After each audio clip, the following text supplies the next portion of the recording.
यहाँ से स्टार्ट करते हैं आज की क्लास को और यहाँ से स्टार्ट करेंगे। तो जैसा कि आपको ध्यान है लास्ट टर्न पे जो हमने आपके लिए रिएक्शंस ली थी, कौन कौन सी ली थी, आपके लिए एक रिडक्शन रिएक्शंस एक्सप्लेन कर दी थी, एक आपका ऑक्सीडेशन रिएक्शन एक्सप्लेन कर दी थी और बाद में आप बताया था इन दोनों का टोटल वो आपके लिए किस नाम से आता है, that is known as the redox reactions. पहले तो मुझे ये बताएं कि लास्ट टर्न पे जो हमने ऑक्सीडेशन रिडक्शन या रेडॉक्स रिएक्शन पढ़ी थी इनमें किसी को कोई बहुत ज़बरदस्त डाउट तो नहीं था? पहले ये बताएं, बाकी रिडक्शन ऑक्सीडेशन जनरली क्लियर थे? हाँ ना बताओ, किसी को कोई डाउट हो तो मुझे एक बार पूछ लो, फिर मैं उसके बाद आगे चलूँगा। किसी भी आदमी को हम कहते हैं अगर ऑक्सीडेशन रिडक्शन में कोई बहुत ज़्यादा डाउट रहा हो तो पूछ लीजिएगा। निकता कोई डाउट नहीं है, बढ़िया। और देख लें किसी को कोई हो तो मुझे बताएं, ठीक है। जनरली किसी को कोई समस्या नहीं है ऐसी, बढ़िया। इसका अलावा आपको रेडॉक्स रिएक्शन कंप्लीट समझ में आ गई थी। रेडॉक्स रिएक्शन अब मैं आपको, चूँकि अब तो लास्ट टर्न है तो क्लास फाइनल हो गई लगभग, आज का चैप्टर खत्म हो गया। रेडॉक्स रिएक्शन के लिए आपके लिए डेफिनेशन जो आपको आज शीट मौजूद है उससे आपका दे देता हूँ। क्या लिखा है आपने, जो हमें आज समझा रहे थे, आपने लिखा है oxidation and reduction occur side by side. Oxidation और रिडक्शन दोनों कैसे होते हैं? साइड बाई साइड होते हैं। That is there can be no oxidation without and, हाँ सर ऑक्सीडेशन और रिडक्शन के सर लास्ट के पॉइंट थे ना? हाँ, एक बार रिपीट करते सर, मेरा नेट खत्म हो गया तो दिख नहीं रहा था, बंद तो, हो गया था। तो शायद उसका मैंने हम कहते हैं वीडियो डाला होगा, चेक करना। हाँ सर, वो आपने वो डाला है ना उसका हाँ स्क्रीनशॉट। हाँ, ऐसे वो समझ में नहीं आया था ना, नेट डेटा खत्म हो गया था। अच्छा, तो एक काम करो, मेरा अंदाजा शायद मैंने 10th का वीडियो डाला हुआ है, उसको चेक करना, और नहीं है तो अभी हम उस वीडियो की लिंक भेज देंगे, ठीक है। शायद मैं लिंक भेजना तुम्हारे ग्रुप में भेजी या नहीं भेजी बता दूंगा। पूरा लेक्चर रिकॉर्डेड था, ठीक है, मैं उस पूरे लेक्चर की आपको भेज दूंगा, ठीक। चलो अब हम जो बात कर रहे थे, मैंने कहा था ऑक्सीडेशन और रिडक्शन आपके कैसे होंगे, साइड बाई साइड होंगे। ये कहता है ऐसे कोई भी रिएक्शन नहीं है जिसमें केवल ऑक्सीडेशन हो रिडक्शन ना हो, या केवल रिडक्शन हो और ऑक्सीडेशन ना हो। और इसलिए कहता है such reactions in which oxidation and reduction take place simultaneously are known as redox reaction. जैसे इसमें जो एग्जांपल दिया है, इसी का एग्जांपल, बहुत सिंपल सा एग्जांपल एक बार फिर से डिस्कस कर देते हैं। वैसे लास्ट टर्न में बहुत सारे एग्जांपल लिए और उसका वीडियो लिंक अभी मैं क्लास के बाद शेयर कर दूंगा, तो उसको एक बार देख लेना, ठीक है ना। किसी का छूटा होगा तो उससे कवर अप हो जाएगा। ये आपका है, ध्यान देखें, CO plus H2 is equal to Cu plus H2O। और इन शॉर्ट दोबारा से एक बार देख लेते हैं ऑक्सीडेशन, रिडक्शन और रेडॉक्स क्या है। जैसे आप इस रिएक्शन में जाते हैं, फर्स्ट ऑफ ऑल किसी भी एक को देखें, कॉपर ऑक्साइड को ध्यान से देखें। यही उस समय बता रहे थे लॉस ऑफ, उसमें ऊपर जो बताए थे, जैसे ऑक्सीडेशन बताया था, ऑक्सीडेशन का पहला पॉइंट हमने लिया था गेन ऑफ ऑक्सीजन, या फिर दूसरा लिया था लॉस ऑफ हाइड्रोजन। फिर इन्हीं पॉइंट्स को हमने नीचे जनरलाइज कर दिया था। जनरलाइज मतलब गेन ऑफ ऑक्सीजन मतलब gain of any negative element, और लॉस ऑफ हाइड्रोजन मतलब loss of any positive element. अब जैसे एग्जांपल आप देखें, ध्यान देखना, यहाँ CO की बात करता हूँ। ये आपने लिया कॉपर ऑक्साइड, कॉपर ऑक्साइड को यहाँ देखें। अब इस रिएक्शन में फाइनल टच दे देते हैं आपके परमानेंटली। कॉपर ऑक्साइड में ध्यान से देखो, कॉपर का क्या हुआ है, कॉपर की आपकी ऑक्सीजन लूज हो गई है, कॉपर का ऑक्सीजन निकल गया है। इसका मतलब आप कहेंगे कॉपर ऑक्साइड का क्या हुआ है, तो यहाँ हम कह सकते हैं ये हुआ है रिडक्शन। अब आपको ध्यान है ऑक्सीडेशन क्या था, ऑक्सीजन का आना, और रिडक्शन क्या था, ऑक्सीजन का जाना। तो चूंकि कॉपर ऑक्साइड से ऑक्सीजन बाहर निकल गई है, that's why this copper oxide is reduced. कोई पूछे किसका रिडक्शन हुआ, कौन रिड्यूस हुआ, तो ये पहला जवाब आपको मिल गया। ऐसे आप ध्यान देखें। दूसरी चीज, दूसरे नंबर पे आप देखेंगे ऑक्सीडेशन किसका हुआ। तो अब इस हाइड्रोजन को ध्यान से देखें, क्या आपको नजर आ रहा है, जब आप इस हाइड्रोजन के लिए जाएंगे तो हाइड्रोजन के साथ क्या हुआ, this hydrogen has gained the oxygen. इस हाइड्रोजन को ऑक्सीजन मिल गई है, और इस हाइड्रोजन को ऑक्सीजन मिल गई है मतलब इसका, चलो इसको थोड़ा ऊपर लिखें ताकि अलग अलग देखें। यहाँ हम बात कर रहे थे रेडॉक्स रिएक्शन की, ठीक है, तो ये तो अपना हेडिंग थी। इस हाइड्रोजन ने ऑक्सीजन गेन किया है, मतलब हाइड्रोजन का क्या हुआ है, तो हाइड्रोजन का हुआ है ऑक्सीडेशन। पहले समीर से इसी रिएक्शन को देख लो बड़े आराम से, इससे ही क्लियर हो जाएगा। लास्ट क्या, पहला क्या पॉइंट, तो चार एग्जाम्पल है, तो एक समझ में आ गया तो सारे मिल जाएंगे। ध्यान देखो क्या ये दोनों रिएक्शन समझ में आ जाती हैं दोबारा से हर आदमी को। Copper oxide loss of oxygen, it is reduction. Hydrogen gain of oxygen, oxygen का एडिशन हुआ, इट इज द ऑक्सीडेशन। ये पहला काम हो गया रिडक्शन और ऑक्सीडेशन पहचान लिए हमने। जो आपके बोर्ड में क्वेश्चन आएगा उसके अकॉर्डिंग बताते हैं। फिर आपसे कहेगा show it is a redox reaction, तो रेडॉक्स रिएक्शन है। आप बताएंगे it is a redox reaction because दोनों काम हो रहे हैं, both the reactions are there. कौन कौन सी? The reduction as well as oxidation. Reduction भी है, ऑक्सीडेशन भी है, तो इन टोटल हम क्या कह सकते हैं? It is redox reaction. इसलिए ये कंफर्म हो गया, ये रेडॉक्स रिएक्शन है, दोनों काम हो रहे हैं। जो आपसे बात की जा रही थी कि रिडक्शन या ऑक्सीडेशन अकेले नहीं हो सकते, वो सही था। कॉपर ऑक्साइड ने अपनी ऑक्सीजन फेंकी तो किसी को तो मिली होगी, या हाइड्रोजन ने ऑक्सीजन ली तो किसी से तो ली होगी।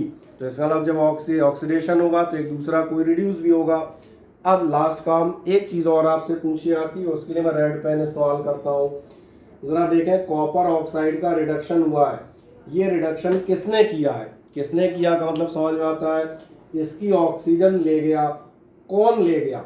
तो कौन ले गया? ये ले गया। इसलिए ध्यान देखना, इसको हम कहते हैं रिड्यूसिंग एजेंट। इसको मैंने क्या कहा है, ये आपकी क्या चीज है? Reducing agent. एजेंट माने तो वाले में रिड्यूसिंग एजेंट मतलब रिड्यूस करने वाला। क्योंकि कॉपर ऑक्साइड का रिडक्शन हुआ, फिर ध्यान से सुने, रिडक्शन हुआ मतलब इसकी ऑक्सीजन ले ली गई, तो किसने ली? जिसने ली वो है आपका रिड्यूसिंग एजेंट। जैसे आपने ध्यान दिया हुआ ट्रेवल एजेंट, इंश्योरेंस एजेंट, और भी तमाम सारे कोई अदर एजेंट। क्या काम होगा? जैसे इंश्योरेंस एजेंट वो क्या करेगा? इंश्योरेंस का काम जो करेगा दैट इज इंश्योरेंस एजेंट। तो रिड्यूसिंग एजेंट कौन कहा जाएगा? जिसने रिडक्शन किया। अच्छा, अब उल्टा देखें, इस हाइड्रोजन का हुआ है ऑक्सीडेशन, यानी इस हाइड्रोजन को ऑक्सीजन मिली, किसने दी? वो कौन है जिसने इसको ऑक्सीजन दे दी? तो नजर आ रहा होगा, इसने दी है, कॉपर ऑक्साइड ने। अगर इसका ऑक्सीडेशन हुआ है तो ऑक्सीडेशन करने वाला कौन है? इसको ऑक्सीजन देने वाला कौन है? तो ये है, तो इसको आप कहते हैं ऑक्सीडाइजिंग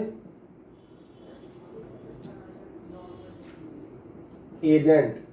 ऑक्सीडाइजिंग एजेंट है, यानी ये इसको ऑक्सीडाइज कर रहा है, ये इसको रिड्यूस कर रहा है। तो अब फाइनल सवाल, क्या ये दोनों नाम समझ में आ जाते हैं? हाँ या ना बताएं। अब ऐसे एक और छोटा सा कोई सा एग्जांपल ले लेते हैं। मान के चलो तुम्हारी शीट से ही चेक कर लेते हैं, अगर कोई और दिया होगा, नहीं तो फिर मैं अपने मन से कोई सा रख दूंगा। चलो इसमें और मुझे कोई दिख नहीं रहा, मैं डायरेक्ट कोई सिंपल सा एग्जांपल ले लेता हूँ। मान चले मैंने ले लिया FeCl2 + Cl2 वाला, ये अपन कल कर रहे थे, ठीक है ना।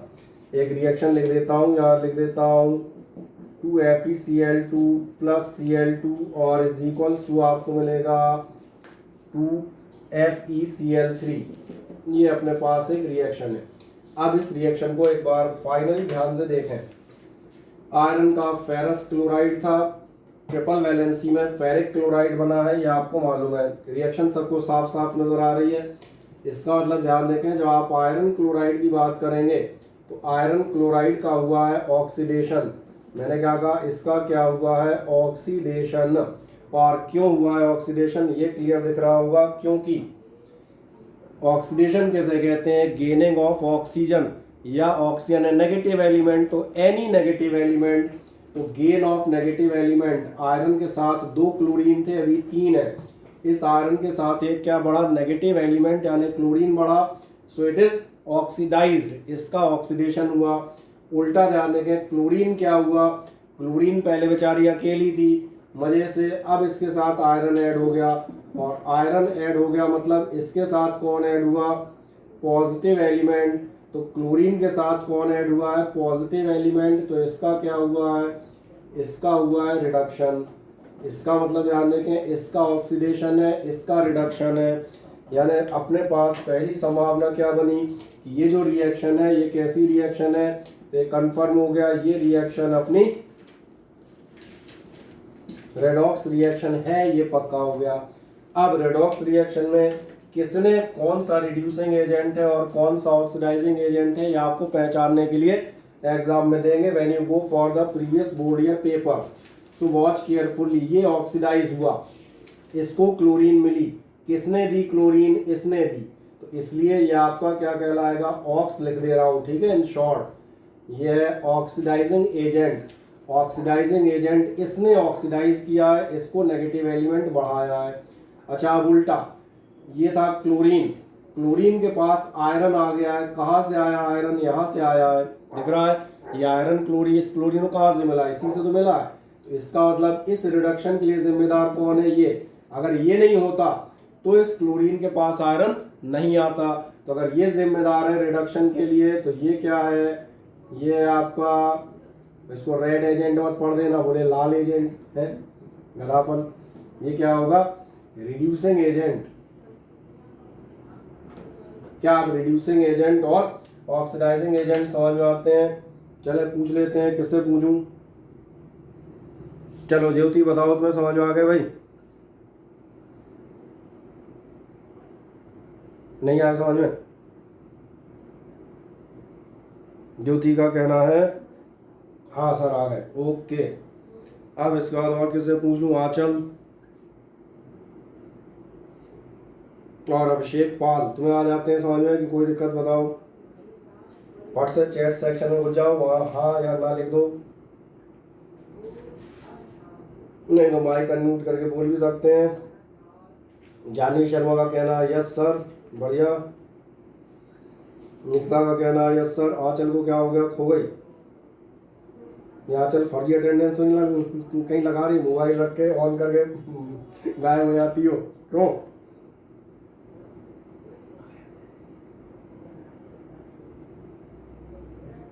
चले बढ़िया। सचिन शिक्षा गुर्जर, क्या समझ में नहीं आया? नो सर कह रहे हो, क्या नहीं आया समझ में? माइक अनम्यूट करके बताओ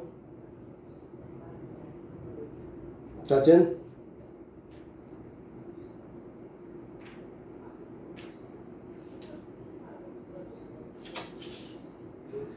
क्या नहीं आया समझ में? बोलो सर। ये क्या कहते हैं, और ये रिडक्स एजेंट का समझ में नहीं आया सही से। ये पहले एक सिंपल सी चीज सोचें, एजेंट कौन होता है? एजेंट का मतलब मालूम था, जो करेगा, किसी भी काम को करवाने वाला, करने वाला एजेंट कहलाता है। जैसे आपसे सिंपली कहा जाए, जैसे मैंने कहा था ना, ट्रैवल एजेंट। जैसे आप कभी जाएंगे, आप कहीं यात्रा करनी है, जो आपकी टिकट्स बुक करेगा, आपकी ट्रैवल का पूरा वो देखेगा, वो ट्रैवल एजेंट कहलाएंगे। इंश्योरेंस एजेंट, जो आपका कहीं इंश्योरेंस कराएगा, इस टाइप से एजेंट। एजेंट मतलब करने वाला। अब ध्यान से इधर देखो, रिडक्शन एजेंट देखो, ये आपका FeCl2 था, इसने क्या किया है? आप जरा देखो, ये क्लोरीन दिख रही है, क्लोरीन का आपको दिख रहा है रिडक्शन हुआ है, क्लोरीन के पास आयरन आया है। इस क्लोरीन के पास, ये जो सेकंड वाली क्लोरीन है, इसके पास आयरन कहाँ से आ गया? कौन दे गया? इसी ने दिया है ना। तो जो इसका रिडक्शन हुआ है, जो आयरन इसके पास आया है, वो किसने दिया? इसने दिया। इसका मतलब ये है रिडक्शन एजेंट, यानी कि रिडक्शन कराने वाला। पहले उसका मीनिंग समझ लेना, अपने आप समझ में आ जाएंगे। मैंने कहा था शब्दों में केवल ध्यान से देखोगे। ऐसे ही इसका, इस पे जाओगे क्लोरीन पे, तो मैंने कहा देखो ध्यान से, इस आयरन क्लोराइड का ऑक्सीडेशन हुआ है। नीचे रिएक्शन में ध्यान दें, आयरन क्लोराइड का ऑक्सीडेशन हुआ, यानी आयरन क्लोराइड को क्लोरीन मिली। किसने दी क्लोरीन? इसने दी। यही तो क्लोरीन है, यही आई ना। तो ये जो क्लोरीन है, जहां से आपको क्लोरीन मिली, जिसने ऑक्सीडेशन कराया, वो क्या कहलाएगा? Now that is known as the oxidising agent. क्या अभी क्लियर हो जाता है? हाँ ना? ठीक। आप कोई डाउट? ठीक है, चल आप एक काम करें, छोटा सा इसका स्क्रीनशॉट ले लें, फिर मैं एक चीज़ और बताता हूँ, इलेक्ट्रॉनिक इंटरप्रिटेशन और आपको बता देता हूँ, वो बहुत इंपॉर्टेंट रहेगा, वो आपके बोर्ड में आता है। एक सेकंड में ले लें आराम से, तो इसको भी अपन एक पूरा जगह रंग बिरंगी दे देंगे। ले लिया? और मैं साइड हो जाऊँ, ये लो। ठीक। अब ध्यान देखें, इसी आपका जो ऑक्सीडेशन और रिडक्शन था, इसका बस एक लास्ट टफ टॉपिक है, उसके बाद तो मनोरंजन है, उसके बाद तो ऐसी चीजें तुम खुद पढ़ सकते हो। ध्यान से देखें, अगला हम बता देते हैं आपको, और नेक्स्ट आता है इलेक्ट्रॉनिक इंटरप्रिटेशन। बस इसको और आप समझ लें तो ये मान के चलें, इस चैप्टर में से बोर्ड में आने वाले क्वेश्चन आपका 100% खत्म हो जाएंगे, और टफ से टफ क्वेश्चन का भी आप बड़े मजे से जवाब दे सकते हैं बिना रटे। तो रिप्रेजेंटेशन हाँ मैं आंचल से पूछ रहा था यार, आंचल बैठी है कि फर्जी अटेंडेंस लगा रही है? मोबाइल ऑन करके गायब हो जाती हो, खेलने खालने बोली नहीं थी पिछली बार। तो आंचल मैं पूछ रहा हूँ प्रेजेंट रहती है, ऐसा तो नहीं मोबाइल ऑन किया तो भाग गई टीवी देखने? अच्छा नहीं, मैं आवाज़ लगा रहा था, बोल नहीं रही थी ना, तो मैंने कहा ऐसा हो गया। आधे घंटे बाद आई, दोबारा यस सर लिखा और फिर चालू हो गई। ऑफलाइन ऑनलाइन का पता नहीं चलता ना कौन धीरे से गायब हो गया बीच में। चले नेक्स्ट जाते हैं। मैंने कहा इलेक्ट्रॉनिक रिप्रेजेंटेशन। इलेक्ट्रॉनिक रिप्रेजेंटेशन के लिए सबसे सिंपल एग्जांपल लेता हूं, ध्यान से देखो इधर। मैं आपका लेता हूं Na+Cl2 is equals to form होता है 2NaCl। अब इस एग्जांपल में भी इलेक्ट्रॉनिक रिप्रेजेंटेशन के अलावा बाकी चीजें भी समझा देता हूं। एक बार last repetition for this oxidation and reduction, अगले 5 मिनट ध्यान से देखें। Na और Cl2, अरे बैलेंस और कर दूं एक सेकंड में, ये आपका क्या हो जाएगा 2NaCl। अब कंप्लीट बैलेंसिंग के साथ, बैलेंसिंग तो इतनी आती है। अब ये जब हम करते हैं तो देखो ध्यान से, फिर से देखो, ये जो आपका सोडियम है, कि आपको ऐसा नजर आ रहा है ये सोडियम सोडियम क्लोराइड में कन्वर्ट हुआ है। इसका मतलब इस सोडियम के साथ एक नेगेटिव एलिमेंट ऐड हुआ है। आपको मालूम है एडिशन ऑफ ऑक्सीजन और addition of negative element that is known as oxidation. तो पहले देखा मैंने लिखा ये हुआ है ऑक्सीडेशन। अब अगली बात, ये जो नेगेटिव एलिमेंट आया है किसने दिया, तो देने वाला कौन है? देने वाला ध्यान देखें, ये देने वाला नजर आ रहा होगा, यही क्लोरीन ऐड हुई है ना, इसका ऑक्सीडेशन हुआ। किसने किया? इसने किया। और जिसने किया उसके आगे लिख देता हूं ऑक्स एजेंट। ठीक, अब अगली चीज देखें इसी में, दूसरे नंबर पे रख क्लोरीन पे निगाह मारें। जब आप क्लोरीन पे निगाह मारेंगे, चेंजिंग द कलर, आपका ये है क्लोरीन। क्लोरीन जब आप देखेंगे, क्लोरीन के साथ कौन ऐड हो गया है? क्लोरीन के साथ आपको दिखेगा सोडियम इज एडेड। और जो हमने रिएक्शन, जो हमने डेफिनेशन पढ़ी है वो आपसे कहती है एडिशन ऑफ हाइड्रोजन और addition of any positive element that is called reduction. तो अगर पॉजिटिव एलिमेंट या हाइड्रोजन का जुड़ना रिडक्शन है, तो इस क्लोरीन के साथ पॉजिटिव एलिमेंट सोडियम जुड़ा है, यानी इस क्लोरीन का हुआ है रिडक्शन। अब जो शिक्षा से कहा था वो दोबारा रिपीट करता हूं, हुआ तो है रिडक्शन, ये तो समझ में आ गया। ये कौन कर गया इसका रिडक्शन, कहां से हो गया, कहां से आया ये पॉजिटिव एलिमेंट? तो पॉजिटिव एलिमेंट इधर से आया है, और जहां से आया है यही है आपका रिड्यूसिंग एजेंट या रिडक्शन एजेंट, जो भी आप कहना चाहें। अब इस पूरी रिएक्शन को एक बार ध्यान से देख लें। ये रिड्यूसिंग एजेंट है, रिड्यूस करेगा, किसको करेगा? इसको करेगा। अगर ये हो गया रिड्यूस तो क्या हो जाएगा? Cl के साथ एक पॉजिटिव एलिमेंट यानी एजेंट ऐड हो जाएगा। तो अब ये था आपकी कहानी जो हम पुरानी बात कर रहे थे। अब इसके थोड़ा डिटेल में घुसते हैं। आपको याद होगा जब सोडियम क्लोराइड फॉर्मेट होता था तो हम एक ऐसा वो बनाते थे, याद है 9th में भी समझाया था, इस साल भी समझाया था, how the compounds are formed due to the exchange of electrons in order to form the octet. अब तो ये सबको याद आ जाता है। शुरुआत में फंडामेंटल केमिस्ट्री हम इस साल भी रिपीट करते हैं कि आपका 281 होता है, ये 287 होता है, and 1 electron is transferred from here to there, so it becomes Na positive, it becomes Cl negative. ये स्टोरी दोबारा बताने की जरूरत तो नहीं पड़ेगी, ये जनरली सबको मालूम है भाई, इसको हम कई बार रिपीट कर चुके हैं। केवल रेफरेंस के लिए मैंने बगल में बना दी ताकि किसी को डाउट हो तो याद आ जाए। अब ये जो रिएक्शन थी ये ऊपर ऊपर से हमने देख ली, किसका रिडक्शन हुआ, किसका ऑक्सीडेशन हुआ, ये हमें 100% क्लियर है, ऐसा मान के चल रहे हैं। अब एक छोटा सा काम और करते हैं। अभी इस रिएक्शन के अपन थोड़ा अंदर घुसते हैं, ठीक है। अंदर ऐसे घुसते हैं कि हम यहाँ देखते हैं जब ये रिएक्शन हुई होगी तो एक्चुअली हुआ क्या होगा, अंदर ही अंदर क्या हुआ होगा। बाहर से तो समझ में आ रहा है सोडियम क्लोराइड बन गया, एक्चुअली ध्यान देखना ये हुआ होगा कि जो सोडियम रहा होगा, इस सोडियम ने, ध्यान देखना मैं आप बड़ा बड़ा लिखता हूं, लॉस ऑफ इलेक्ट्रॉन ताकि आपको समझ में आए। सोडियम ने क्या किया होगा, Na पॉजिटिव आयन बना होगा और एक इलेक्ट्रॉन बाहर निकाला होगा, यही करता है। इसलिए मैंने ये आपको पुरानी चीज फिर से याद दिला दी, कैसे प्रोसेस होती थी ऑक्टेट बनने की। इसके लास्ट ऑर्बिट में 8 बचेंगे, इसमें भी 7 + 1 8 बचेगा। It will be sodium positive ion that will become chloride negative ion. ये हमारी पुरानी कहानी थी। अब जब इस पे आगे बढ़ोगे तो जो सबसे मेन चीज है उसको देखो। लॉस ऑफ इलेक्ट्रॉन ये रहा। और ऐसे ही क्लोरीन का क्या हुआ है, क्लोरीन के साथ अगर आप देखें तो हुआ है गेन ऑफ इलेक्ट्रॉन। ये आपको अंदर की बात मालूम है कि NaCl बनता कैसे है, इसका मतलब ये हुआ है Cl नेगेटिव। चलो यहाँ से यहाँ चाहे यहीं लिखा रहने दो या इस तरफ लिख देता हूँ, आपको ज़्यादा बेहतर समझ में आएगा। ये आपका सोडियम है और इसने क्या किया, हम कहते हैं इसने एक इलेक्ट्रॉन लूज किया और ये बन गया। और ऐसे ही क्लोरीन ने, आप ध्यान देखना, एक इलेक्ट्रॉन गेन किया और ये बन गया क्लोराइड नेगेटिव। आपको समझ में आ रहा होगा लॉस ऑफ इलेक्ट्रॉन अगर इस साइड लिखोगे तो इस साइड +E और -E करके भी रिएक्शन लिखी जा सकती हैं। अब ध्यान से देखो, आपको एक डेफिनेशन समझ में आ जाएगी लॉस ऑफ इलेक्ट्रॉन। आओ देखो ध्यान से, ये अंदर की बात देखी, अब इस बेसिस पर हम डेफिनेशन बना रहे हैं। सोडियम ने इलेक्ट्रॉन लूज किया है, जरा देखो हमें क्या मालूम था, सोडियम का क्या हुआ है, ये तो मालूम था ना, ऑक्सीडेशन। तो इसका मतलब एक डेफिनेशन समझ में आती है कि लॉस ऑफ इलेक्ट्रॉन क्या कहलाता है, ऑक्सीडेशन। अभी क्लोरीन का क्या हुआ है, गेन ऑफ इलेक्ट्रॉन, ये अंदर की बात है। आप अपना देखें, हम पहले डिसाइड कर चुके हैं क्लोरीन का क्या हो रहा था, रिडक्शन। तो जब भी किसी रिएक्शन में अगर आपको देगा कि गेन ऑफ इलेक्ट्रॉन है, इसका मतलब क्या होगा, इसलिए मैंने कहा पहले ऊपर वाला समझ लो। अगर ये दो बातें याद हैं, कौन सी, एक तो ये आपको समझ में आता हो कि ऑक्सीडेशन रिडक्शन किसका हुआ, और ये छोटी सी बात याद आ जाए तो सिंपल सा क्या काम करेंगे, इस बेसिस पे हम डिसाइड कर सकते हैं सोडियम जो इलेक्ट्रॉन लूज करता है पॉजिटिव आयन फॉर्म करता है। ऐसे भी याद रखते हैं जो पॉजिटिव आयन फॉर्म करेंगे, जो पॉजिटिव आयन फॉर्म करेंगे उनको क्या कहा जाएगा, oxidised.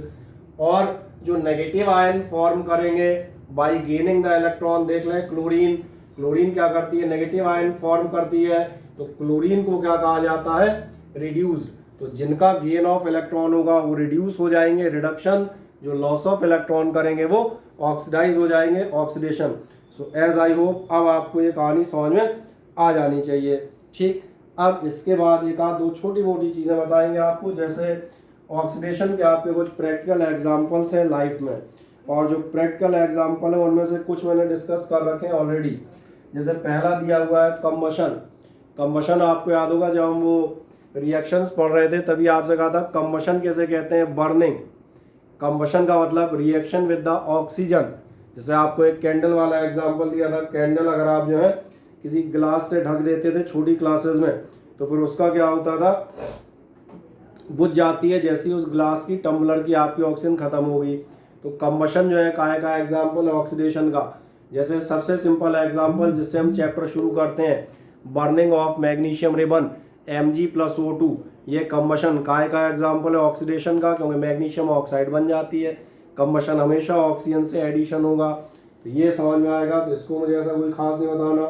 Respiration, second example respiration दिया है, याद करें।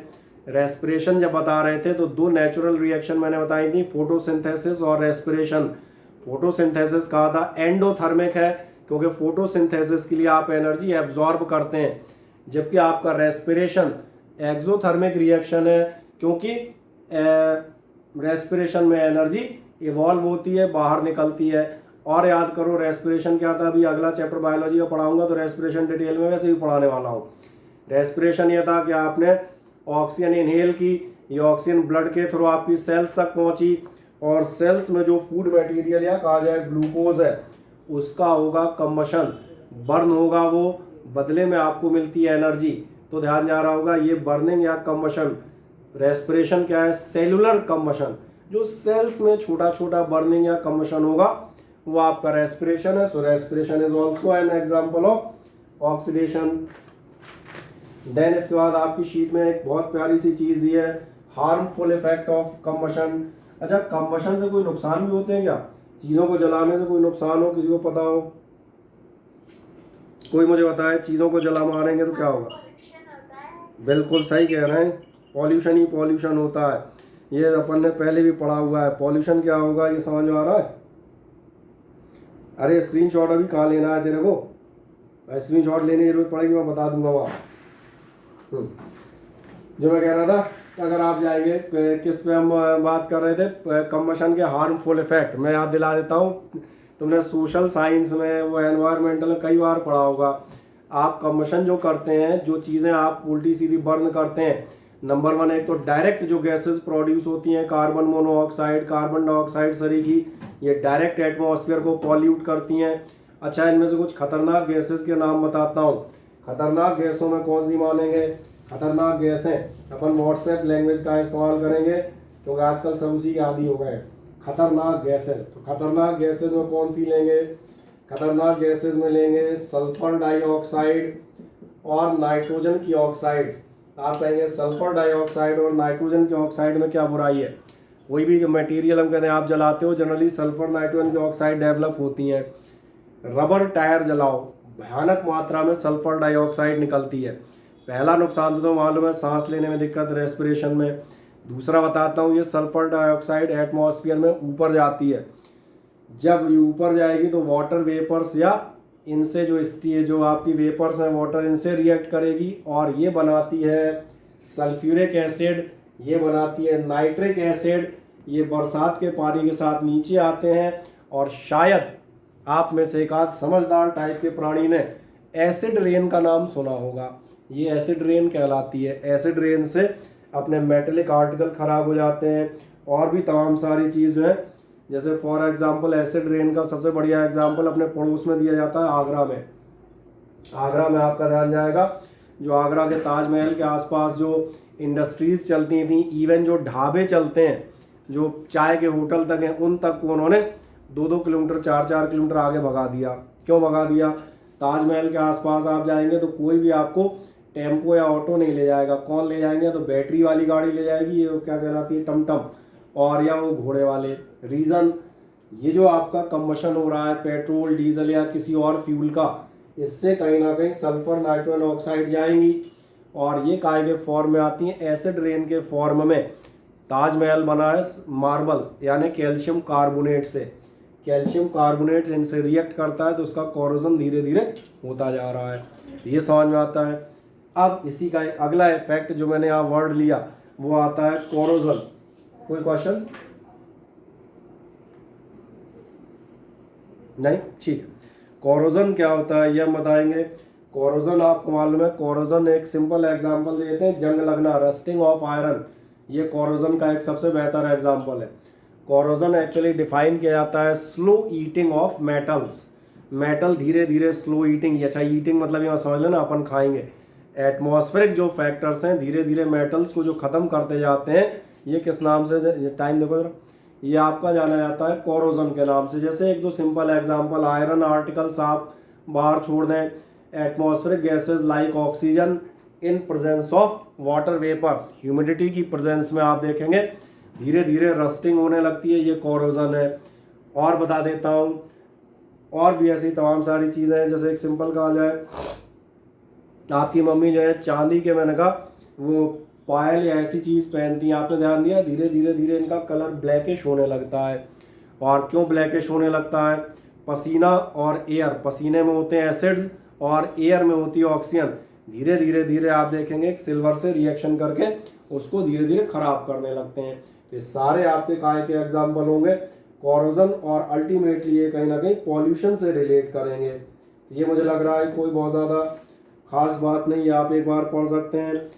फिर एक मज़ेदार टॉपिक और आएगा, और यह आएगा रेंसिडिटी। और रेंसिडिटी बताता हूँ, रेंसिडिटी क्या कहलाता है। एक्चुअली रेंसिडिटी का सिंपल मीनिंग होता है खाने का सड़ना, रफ मीनिंग। एक्चुअली आपने ध्यान दिया है, कभी ऐसा देखें,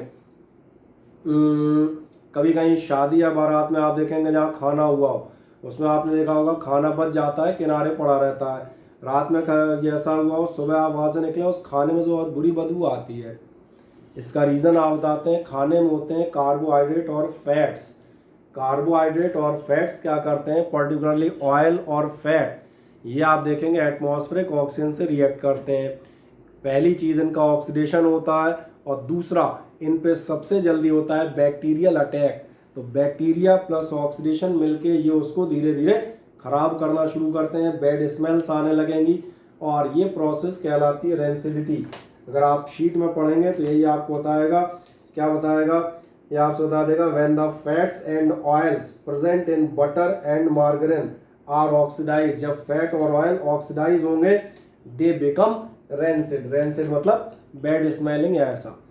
अब सवाल आता है इस रेंसिडिटी को आप रोकेंगे कैसे, तो मैं बता देता हूँ। या तो आप अपने घरों में भी इस्तेमाल करते हैं।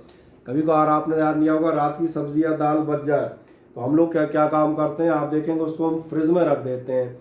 और फ्रिज में ही क्यों रखा, इसका रीज़न है आपको मालूम है, बैक्टीरिया, सबसे बेहतर बैक्टीरिया के लिए जो टेम्परेचर होता है वो हमारे ह्यूमन बॉडी टेम्परेचर या रूम टेम्परेचर के आसपास होता है। अगर आप उसको ठंडे टेम्परेचर पर रखेंगे तो बैक्टीरियल अटैक स्लो हो जाता है, प्रोसेस स्लो डाउन हो जाएगी, चीज़ उतनी जल्दी ख़राब नहीं होगी। दूध आप देख लें, भी गर्मियों का सीज़न चल रहा है, दूध आप खुले में रहने दें, सुबह का दूध शाम के फट के बराबर हो जाएगा।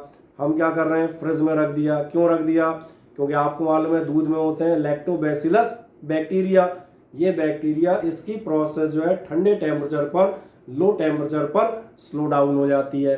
पहला समझ में आ रहा होगा, हम क्या करेंगे, टेम्परेचर लो करेंगे, इसलिए आप फूड आर्टिकल्स हमेशा फ्रिज में स्टोर करेंगे।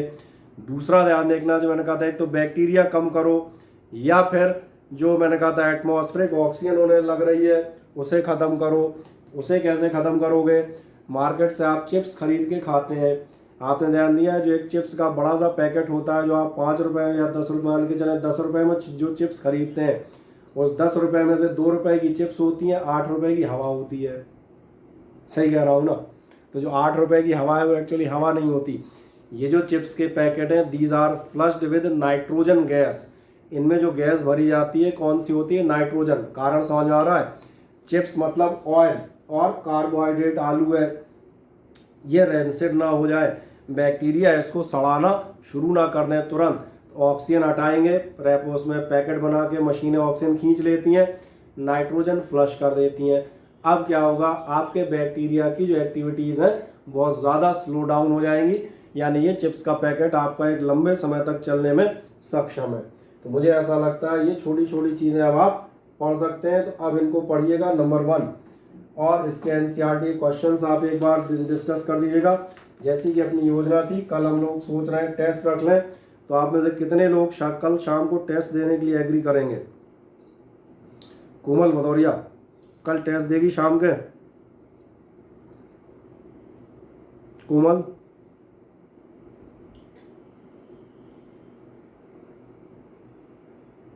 यस सर, बढ़िया। निकिता का कहना है बिल्कुल दे देंगे। चलो, और कौन देगा? कशिश भी देने को तैयार है। बाकी जानवी शर्मा का कहना है हम दे देंगे। आंचल भी दे सकती है, समीर भी दे देगा, पूजा देने को तैयार है। और बालकों में सब कहाँ गायब हो गए? आशुतोष सिंह राजावत, तुम टेस्ट नहीं दोगे?